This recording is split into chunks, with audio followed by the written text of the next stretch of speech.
Well, I went and did it, guys. I started my own MMA media website. As of right now, MMA Ecosystem is a live website bringing you the best of Asian MMA news. And I gotta admit, kind of a weird time to start an MMA media website, right?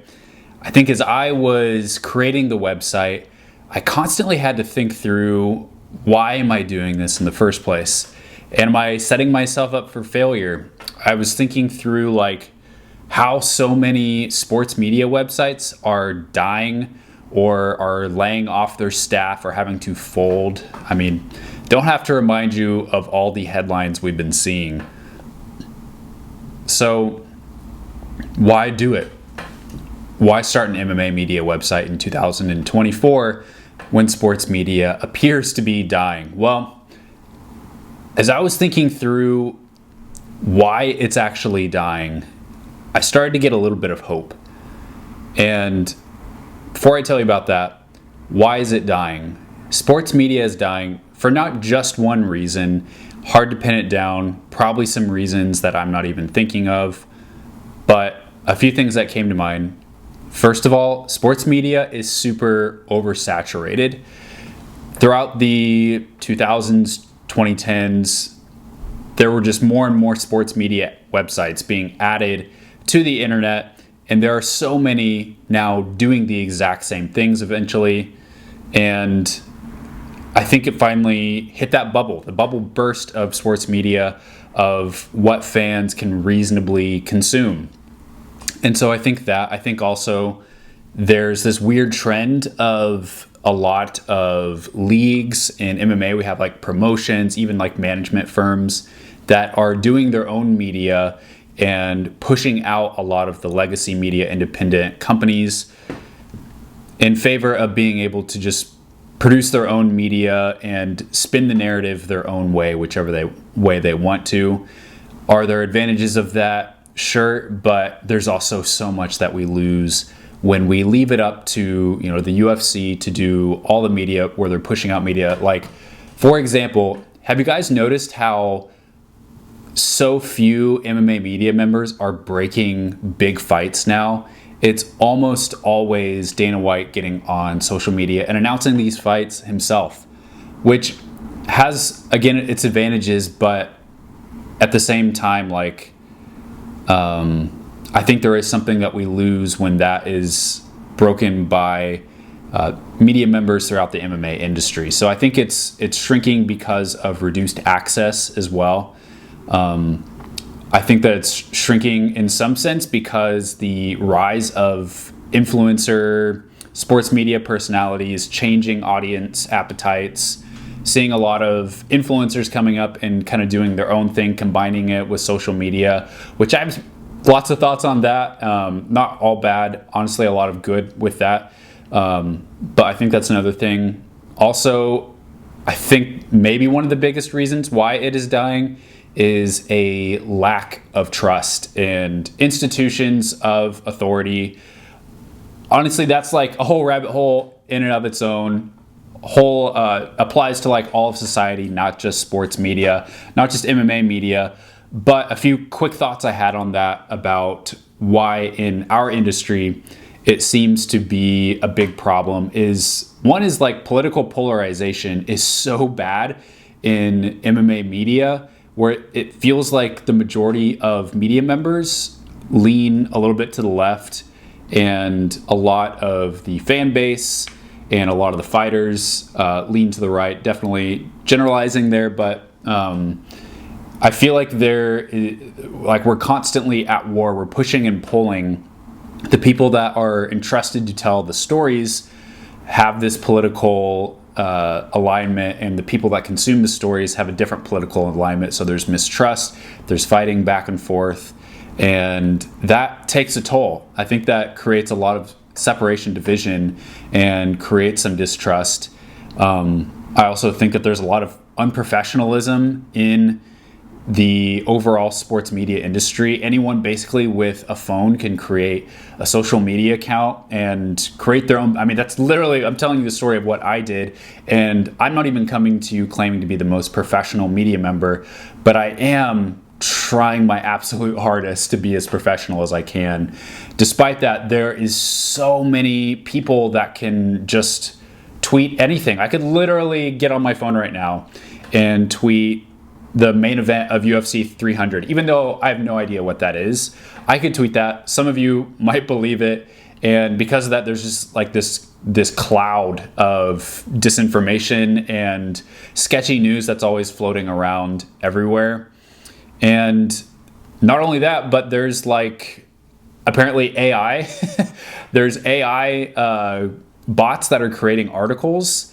And we saw that with Sports Illustrated.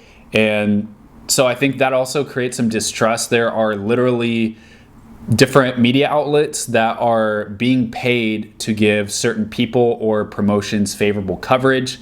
I've worked for companies like that before, and it gives off a really weird vibe to fans for sure. And I think that is one of the most damaging things that can be done in all of sports media, is when partnerships are created to create certain kinds of coverage, or at least favorable coverage, and pushing back negative sentiment. I think is a really, really big problem. Really destroys the quality of work that we can do. So why did I create a sports media website? Why did I decide that the risk was worth it? Honestly, for me, like, I am having so much fun running my own page, running my own social media accounts. And I think for a long time, like, I had stuck to Instagram and social media because honestly, like, the advantage of influencer sports media personalities is that they are the ones that are looking to a lot of the trends. They are the ones willing to adjust. And a big problem that I have with a lot of the like legacy sports media companies, personalities that are mourning the fact that people are not taking 15, 20 minutes to read a whole article, an expose, a bit of reporting, which I still enjoy that on my own right, but most fans don't really have an appetite for that anymore. The influencers are the ones that are looking around and adapting. And I still think that sports journalism has a second life available for them if they're willing to adapt and adjust. I think that they can tell a lot of the same stories, but just with a little bit different methods. I think if they commit themselves to professionalism, good storytelling, that they don't have to do that in a written article. They can make a YouTube video. I've done the same thing. One of my biggest performing YouTube videos that I filmed was a journalistic piece where I basically did like what would have been a long article with lots of data. I made that into a video, and it was really well received. So I think that there is definitely room for sports journalism to grow and adapt. I think that we can win back trust.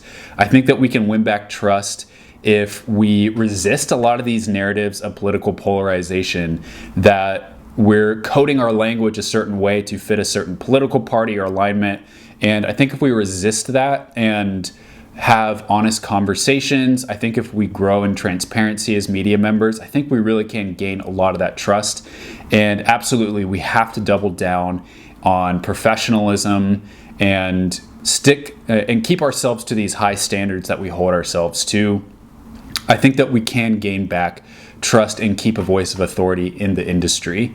And speaking to like the influencer side again, like I have concerns about that. What I've seen, what my experience creating social media brands on YouTube and Twitter and Instagram especially. I started on Instagram back in 2021, and when I created this Instagram account, I was really pulling for Instagram to basically give a fair share of the ad revenue from Instagram back to its creators. But 3 years later, and that's nowhere to be seen. They've promised that, but nothing has happened. And for me, like, I've got to follow the money, which is why I've moved over a lot to YouTube and now to a website where there's a lot more to be made in ad revenue.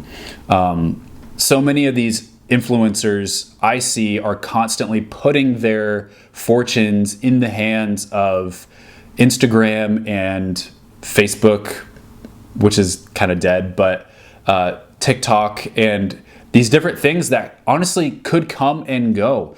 Algorithms change, and Instagram and these other platforms favor different things, different years. They may decide to step away from video, favor posts, notes, audio recordings, different things. And suddenly the content that you created no longer has any reach. So I have a big concern for the influencer side of sports media. I've seen my own reach. Sometimes, for Reels, I used to get up to a couple million views on Reels that I would post on Instagram. And then in about a week's time, all of that went away. And now I'm lucky to get 10,000 views posting the exact same kind of stuff.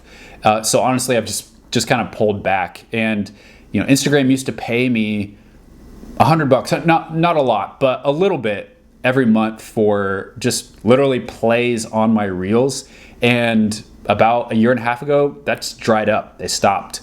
And so I've realized a need to bring some focus away from some of these social media platforms like Instagram and Twitter, and take it away and move it to something that is something that I own. And so that's another reason why I'm starting a website. I believe that if we keep our one ear to the audience, how things are changing, but also follow ultimately what makes me happy, and creating the MMA media account that I have always wanted, which is exactly what I'm doing, then I think that sports media can continue to adapt and evolve. But I think it has to be willing to let go of some things and tell stories in different ways. So on this website, what I have basically made it to be is the easiest way for you to follow Asian MMA all in one place. I've had different social media accounts, but never really one central place that everything ties to. I finally have that now, and I'm so excited for it. Basically, what you can do is, if you're trying to ask the questions of who's fighting, when are they fighting, what time, how do I watch it, what prospects should I be watching for this weekend, all of that is on the website in the most simple, clear, bold way that I could find to communicate. Because let's be honest, Asian MMA is not always the most easy to follow as a fan, especially if you're a primarily English-speaking fan. You have to translate websites, you might have to use a VPN to try and watch different events. I'm trying to take a lot of that work for you. And the hope is that you could go to MMAecosystem.com. Say you're a fan of Kazakh MMA, that you could use bookmarks. Bookmark the Kazakh MMA feed, which there is a dedicated page for Kazakh MMA. I'm uploading articles to it every week, and you can bookmark that and check your news that way. You can also bookmark the calendar page. Every single freaking event that I know of, every fight that I know of throughout Asian MMA, also threw up UFC, Bellator, PFL, One Championship, the big ones are all on there too. And I put it all on one page that you can scroll through, times, where you can watch it. You can even click on the link. It'll take you to the YouTube channel or pay-per-view, whatever it is, all in one place. I literally update it multiple times every single day. And so this is all for you all, and hopefully is a really valuable tool for all of you. This page is going to evolve. It's going to get fleshed out. It's going to grow. Eventually, there will be more in-depth pieces. There'll be more tools available for you to be able to engage, research, hopefully go down some different rabbit holes with Asian MMA. So I'm so excited to share this with you, and hopefully this page can be a part of the next evolution of sports media.